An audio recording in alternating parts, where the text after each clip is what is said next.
그러니까 저는 뭐 슬픔, 고독, 멜랑콜리 이런 부정적인 감정들이 병적인 것이 아니라 오히려 거기서 우리가 아름다움을 느낄 수 있다는 점, 그 점에 굉장히 주목하게 돼요.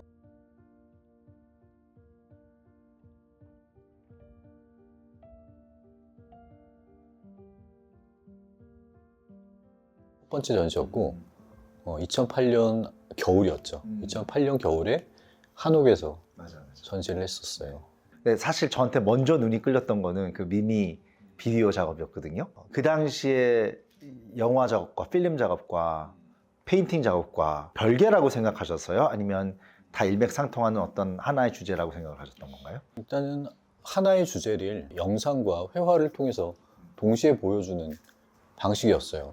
왜냐하면 이 영상은 시간성을 가지고 있기 때문에 서사를 담기에 훨씬 더 효과적인 매체잖아요. 그러다 보니까 영상을 통해서 서사를 보여주고 그 다음에 회화를 통해서 이미지를 보여주자 이런 컨셉이었고, 그 당시에는 제가 화가다라는 어떤 그런 정체성을 가지고 있었던 시기는 아니고 회화든 영상이든 매체로 다루고 있던 그런 시기였어요.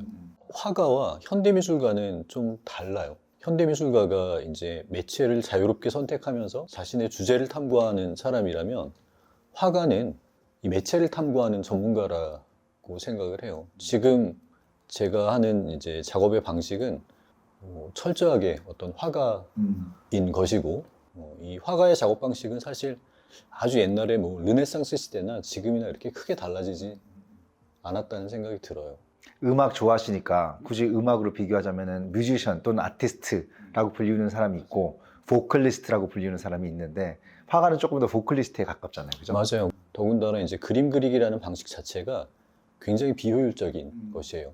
예를 들면 뭐 사진을 찍는 게 뭐 셔터를 누르는 아주 짧은 순간에 이미지가 만들어지는 것이라면, 화가는 뭐 그 그림을 그리는 과정뿐만 아니라 그 그림을 그리기 위해서 기술을 숙련하는 데 굉장히 오랜 시간이 필요하단 말이에요. 효율적이냐 그렇지 않느냐 하는 문제는 큰 의미가 없고, 그리고 이미지를 만드는 많은 새로운 그 매체들이 생겨났음에도 불구하고 여전히 많은 화가들은 그림을 그리고 있고, 그림만이 가지고 있는 어떤 특별한 그 힘이 있다고 생각하고, 그게 이제 굉장히 좀 인간적인 방식이라는 생각도 들어요. 저는 이번 전시가 또 되게 기대가 되는 게 4, 5년 전의 모습에 비해서는 훨씬 또 힘이 빠지셨어요. 그죠? 좋은 뜻에서.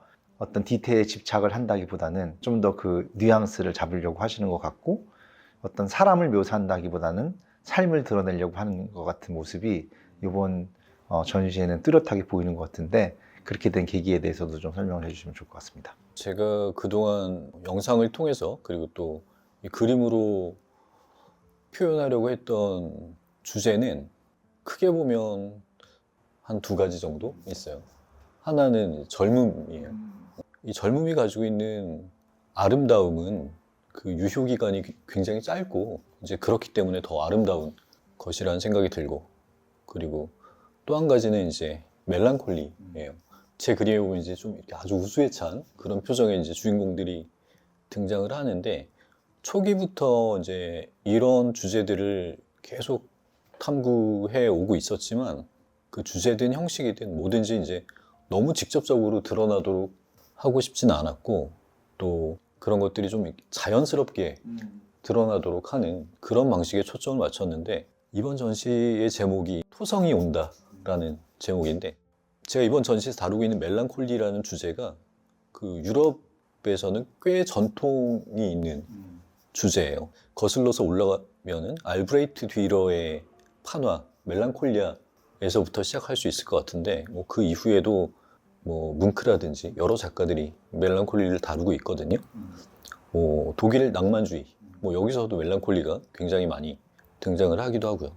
예를 들면 이번에 그린 그림 중에서 TV가 나를 본다라는 그림이 있는데, 이 그림에서는 한 남자가 이제 침대에서 기타를 연주하고 있고, 그 다음에 한쪽에는 그 텔레비전이 있는데, 텔레비전이 채널이 맞지 않아서 이제 빈 화면이 나오고 있어요. 그리고 가운데 이제 그림이 하나 액자의 벽에 걸려 있는데, 그 액자에 걸려진 그림이 에드바르드 뭉크의 그림인 판화예요. 그 그림에 보면은 한 남자가 강가에서 강을 바라보면서 이렇게 턱을 괴고 앉아 있거든요. 근데 이 턱을 괴고 있는 포즈가 바로 그 유럽 미술에서 전형적인 이 멜랑콜리의 포즈예요. 예를 들면 아까 얘기했던 알브레이트 듀러의 그림에서도 천사가 이렇게 턱을 괴고 있고, 뭉크의 그림에서도 그렇고, 또 뭐 예를 들면 로댕의 생각하는 사람이라든지, 그리고 고흐의 귀쉐 박사의 초상이라는 그림에서도 그렇고, 이렇게 턱을 괴고 있는 포즈가 굉장히 많이 나오는데, 제 그림에 등장하는 이 멜랑콜리의 포즈, 도상적인 표현이 뭐냐면은 그 기타를 치고 있는 기타. 모습이거든요. 네. 그러니까 그 예전 유럽의 멜랑콜리의 포즈가 이런 뭐 철학자라든지 아니면 뭐 지식인의 고뇌하고 사유하는 모습이었다면, 제 그림에서 멜랑콜리 포즈의 도상은 조금 더 낭만적이고 로맨틱한 측면, 그리고 또 어떤 예술가의 모습으로 등장한다고 생각을 해요. 고전적인 그림들에서는 물을 바라보는 거, 우리 요즘 말로는 이제 물멍 때린다 이런 것들을 또 TV를 시청하는 걸로도 또 비유를 하셨잖아요. 맞아요. 그러니까 뭉크의 그림에서 그 남자가 물을 바라보고 있는 모습을 이제 제 그림에서 그 변용한 것이 바로 그 빈 텔레비전 화면이에요. 우리가 집에 가면 이제 텔레비전을 켜잖아요. 그렇지만 사실 텔레비전을 막 그렇게 집중해서 보게 되는 경우 별로 없는 것 같아요. 그래서 마치 이제 TV가 나를 보고 있는 것처럼 느껴지기도 하고, 그리고 또 더군다나 이 채널이 맞지 않은 빈 화면이라는 것이 그 물처럼 느껴졌어요. 뭉크 그림에 등장하는 강 혹은 바다의 물을 텔레비전의 빈 화면으로 좀 바꿔서 표현해 본 것이기도 해요. 되게 공감되는 현실인 것 같아요. 그리고 특히 요즘같이 막 미디어가 발달된, 또 개인 미디어가 발달된 상황에서 인스타그램도 그렇고 다들 항상 뭔가 익사이팅한 삶을 사는 것 같이 보여주는 게 우리한테 착각을 많이 일으키잖아요. 근데 사실 현실에서는 동욱 씨의 그림들처럼 약간 멍 때리는 듯한, 그리고 특별한 목적 없이 그냥 시간 때우고 있는 그런 시간들이 생각보다 많거든요. 그러니까 예전에 그 독일 낭만주의 회화들을 보면, 특히 뭐 프리드리 그림 같은 거 보면은 그 자연을 바라보고 있는 사람들을 묘사하고 있는 그림들이 있잖아요. 뭐 바닷가의 승려라든지 안개바다 위의 방랑자, 뭐 이런 그림들 보면은 자연을 바라보고 있는 사람들을 묘사하는데 현대의 일상적인 모습으로 바꾸어서 표현한 것이, 우리가 TV를 본다든지 아니면 뭐 핸드폰을 들여다보고 있는다든지 뭐 이런 것이라고 말할 수도 있을 것 같아요. 우리 흔히 얘기했었던 뭐 물멍 이런 것들이 지금 이제 뭐 TV멍, 유튜브멍 이렇게 돼버린 거죠. 그 유튜브 쇼츠를 보고 있으면 시간이 정말 어떻게 흘러가는지 뭘 봤는지 기억도 안 나고, 맞아요. 모르겠어요. 뭘 보려고 하는지 목적도 없고. 그러니까 사실은 그것을 뭔가를 보려고 한다기보다는 그냥 시간을 보내는 것, 그리고 이제 휴식을 취하는 것에 더 의미가 있는 것 같아요. 제 그림에 이제 가장 많이 등장하는 장소가 침실 혹은 그 침대예요. 침대라는 곳은 그러니까 가장 사적이고, 그러면서도 전 죽음과도 관련이 있는 장소라는 생각이 들고, 그러니까 우리가 결국 누구나 다 아마 침대 위에서 마지막 순간을 맞이하게 될 가능성이 많고, 그러면서도 굉장히 은밀하죠.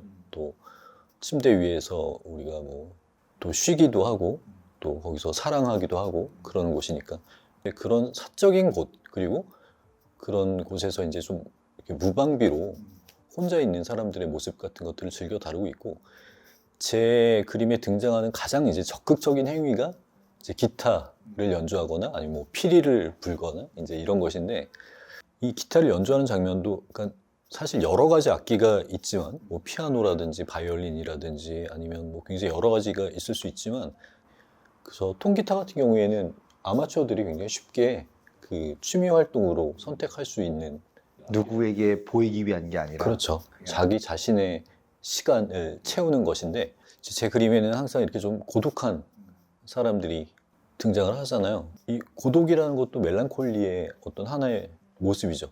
이 외로움이라는 것은 타자에 의해서 생겨나는 것이에요. 내가 타자로부터 소외되는 것이지만, 고독은 인간이 자신의 내면을 들여다보는 어떤 주체적인 행동이라는 생각도 들어요.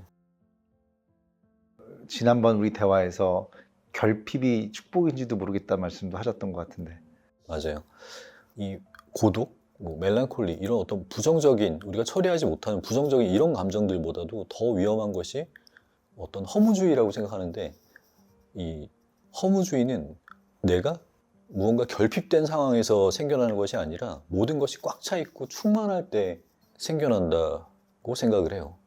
그렇지만 우리가 이제 이런 멜랑콜리처럼 뭔가 상실을 경험하고 어떤 욕망을 가지고 있고 그것을 찾고자 그 욕망을 충족하기 위해서 막 노력을 하는 과정에서 인간은 훨씬 더 생산적인 방식으로 행동할 수밖에 없다. 그런 생각도 하고 있어요. 그리고 또 이 미술과 장식품이 어떻게 다른지 생각해 보면은 아트는 어떤 모순 그리고 그냥 예쁘기만 한 것이 아니라 어떤 이런 상처나 뭐 이렇게 어떤 찌그러진 모습을 가지고 있는 것이 아닌가. 그리고 예술이라면 당연히 이런 모순과 이런 상처들을 좀 견뎌야 하는 것이라는 생각도 해요. 우리 인간의, 그러니까 아니면 우리 사회가 가지고 있는 어두운 측면을 볼 수 있는 것. 즉 그런 측면에서 이 미술이 비판적인 힘을 가지고 있다고 생각을 하고 그것이 이제 어떤 미술의 긍정적인 측면이 아닌가 이렇게 생각을 하고 있습니다. 예술이 위대하다면 그건 아마 우리 삶을 드러내기 때문일 텐데 삶이 사실 많이 찌그러지고 힘들고 그런 것들인데 그것을 매끄럽게만 담아서 보이는 것들이 과연 우리 삶을 묘사하는 게 맞는지라는 생각을 분명히 하게 되는 것 같고요.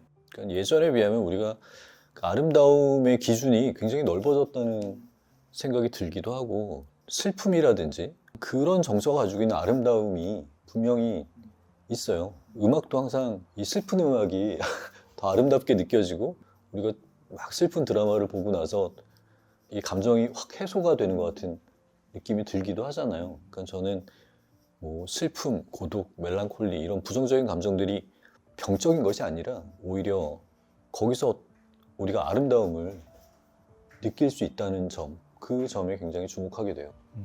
그런 면을 이번 전시에서 10분 발휘하신 것 같아서 이번에 반응들이 많이 궁금합니다. 네.